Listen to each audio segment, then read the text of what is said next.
Very good morning to everybody. स्वागत है आप सभी का आपके चैटर चैनल चैनगढ़ पर। मैं अमन चौधरी।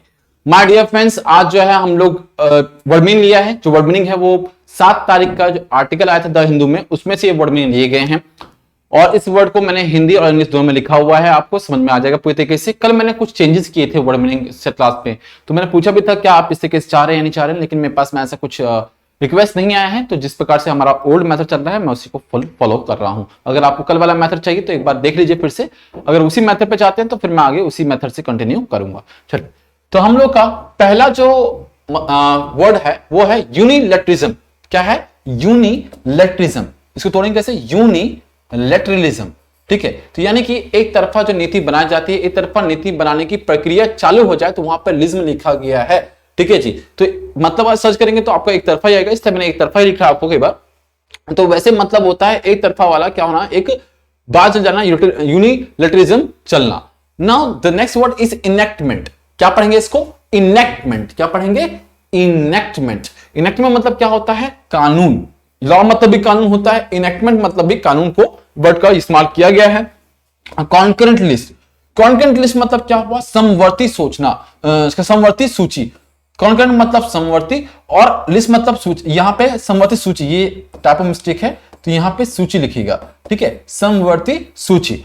और एसेंस। एसेंस का मतलब क्या होता है? इसका मतलब होता है नायाब। क्या मतलब होता है इसका? नायाब। टाइप ऑफ मिस्टेक से कुछ। ठीक है, तो इसको ध्यान रखिएगा। ठीक है जी, तो इसका मतलब कि एसेंस का क्या मतलब है? एसेंस का मतलब होता है नायाब। क्या मतलब होता है इसका? इसका मतलब जो लेंगे हम वो लेंगे नायाब। ठीक है जी, नायाब। नाउ अनसर्पिंग। अनसर्पिंग मतलब क्या होता है? अनसर्पिंग मतलब होता है सार के तौर पे। ठीक है, सार के तौर पे मापना। ठीक है, और दूसरा क्या है आपका? अनएनिमसली। अनएनिमसली मतलब क्या होता है? इसका मतलब होता है हड़पना किसी चीज को। क्या करना? हड़पना किसी चीज को। अनएनिमसली मतलब हड़पना किसी चीज को। हड़पना मतलब कि ताकत को हड़पना या फिर किसी के अधिकारों को हड़पना, तो वहां पे इसका यूज हम लोग कर सकते हैं। ठीक है, अनएनिमसली। लेजिस्लेटिव असेंबली, आप लोग जानते हैं विधानसभा कानून जो होते हैं, कानून के तौर पर लिया गया है इसको। Controversial farm laws. कॉन्ट्रोवर्शियल मतलब होता है विवादित, और फार्म मतलब होता है क्या यहां पर लिया गया है? कृषि, और जो लॉस मतलब होता है कानून। सो विवादित कृषि कानून। ठीक है जी, इसका मतलब है। नाउ नेक्स्ट सेशन जो है, नेक्स्ट मतलब जो है आपका वो देखिए, स्टैंडिंग अप। स्टैंडिंग अप मतलब क्या हुआ? स्टैंडिंग अप मतलब की है खड़े होना। स्टैंडिंग अप मतलब खड़े होना। परपेरेटली मतलब कि कथित रूप से। किस रूप में? कथित रूप से। सिटिंग। सिटिंग अप मतलब होता है का हवाला देते हुए। क्या करते हुए? हवाला देते हुए। सिटिंग करते हुए, हवा देते हुए। Now the next word is reconciliation. Reconciliation मतलब क्या होता है? सुलह होता है। क्या मतलब देते हैं इसका? सुलह।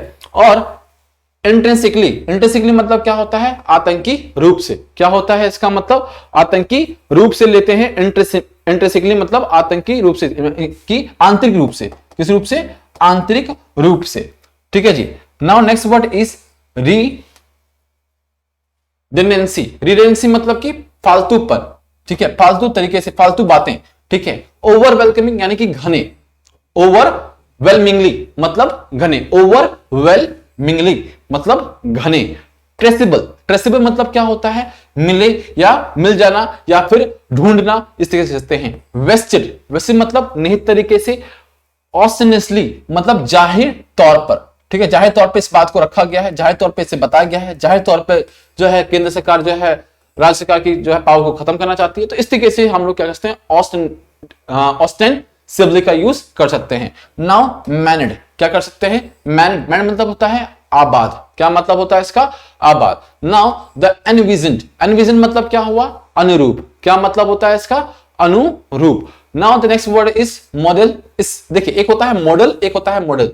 तो ये मॉडल ई वाला है, यहां पे ध्यान रखिएगा, इसका मतलब होता है आदर्श। ठीक है। नाउ प्रिकसाइट। प्रिकसाइट मतलब शर्त। शर्त, ध्यान रखिएगा। बैट, शर्त जो है आपका, शर्त रखी गई है यहां पर एक जो है एक कानून के लिए। So prerequisite. तो प्री इक्विसिट इसको बोलते हैं। प्री इक्विसिट मतलब शर्त। हार्मोनियस। हार्मोनियस मतलब कि सामंजस्य पूर्ण से, यानी कि एक समाज के तरीके से, सामाजिक पूर्ण से। ठीक है, इस तरीके से हम लोग यूज करते हैं हार्मोनियस। ठीक है। The next word is मियर। मियर मतलब क्या होता है? इसका मतलब होता है बहुत कम, मात्र, ठीक है जी। Now next word is appendages. Appendages मतलब परसिस, एसेंस मतलब सार। तो ये सारे के सारे हमने मतलब पढ़े, ये सारे के सारे आपके जो वर्ड थे, ठीक है, ये द हिंदू के सारे वर्ड थे। उम्मीद करता हूं आपको समझ में आए होंगे, ठीक है। इसका आप लोग जो है यूज कर सकते हैं, ठीक है। साथ ही साथ में इसका ध्यान रखेंगे। तो एक बार मैं फिर से एक बार यहाँ पे जो टाइप मिस्टेक हुई थी, मैं फिर से इसको रिपीट कर दे रहा हूं, जिससे कि आपको उसमें दिक्कत ना आए और कोई आपको वहां पर परेशानी ना आए, ठीक है जी। तो यहां पर जो मतलब दिया गया है, देखिए एसेंस मतलब क्या, देखिए इसको जैसे मैं इसको ऊपर करता हूं, ये यहां जाएगा सूची, यहां पर एसेंस का मतलब हो जाएगा सार, ठीक है। और इसका मतलब अनसर्पिंग का मतलब होता है, देखिए अब क्या होगा, अनसर्पिंग मतलब होगा नायाब, ठीक है जी। तो इसका बस आप लोग क्या रखेंगे, ध्यान रखेंगे, ठीक है जी। चलिए, तो इसका आपको ध्यान रखेंगे और उम्मीद करता हूं आपको कोई दिक्कत हुई अगर आती है किसी भी वर्ड में, आपको कोई कंफ्यूजन है, so please comment me, I will give the answer over there as well. अगर इसमें कुछ भी अगर ऐसा मिस्टेक अगर लगता है आपको, कुछ यहाँ पे त्रुटि उत्पन्न हो सकती है, वैसे नहीं होती है, मैं पूरा ही रिसर्च करके चीजें लाई जाती हैं, क्योंकि द हिंदू को जब आप पढ़ते हैं तो उसके अकॉर्डिंग, मैंने आपको वर्ड भी रिपीट किया था मैंने कई बार, कि जब आप एक बार एक इंडिविजुअली वर्ड को सर्च करते हैं तो कुछ और मतलब निकलता है, लेकिन मैं कुछ और बताता हूं। लेकिन अगर आप उससे सिनोनिम अगर थोड़ा सा अगर और सर्च करेंगे तो आपको जो मैं बताता हूं वो भी मीनिंग आपको मिलेगा। उसका रीजन ये होता है, कई बार हम एक वर्ड को कई तरीके से यूज करते हैं, द रीजन इज, ठीक है। तो अगर कोई भी वर्ड में आपको कंफ्यूजन होता है, so please let me know about it, I will clear there itself. साथ ही साथ में आप हमारे टेलीग्राम पे भी जुड़ सकते हैं, डिस्क्रिप्शन में लिंक दिया हुआ होता है, और ऑफलाइन कमेंट करते हैं तो मैं सब पढ़ता हूं और साथ में आपको रिवर्ट भी दूंगा। अगर किसी प्रकार कोई भी अगर आपको कोई भी डाउट होता है, कोई भी आपका क्वेश्चन है, तो please let me know about it, I will be more than happy to give the answer of that. Thank you so much to watch my video. Have a lovely day. Enjoy your day. Live your Sunday. Thank you.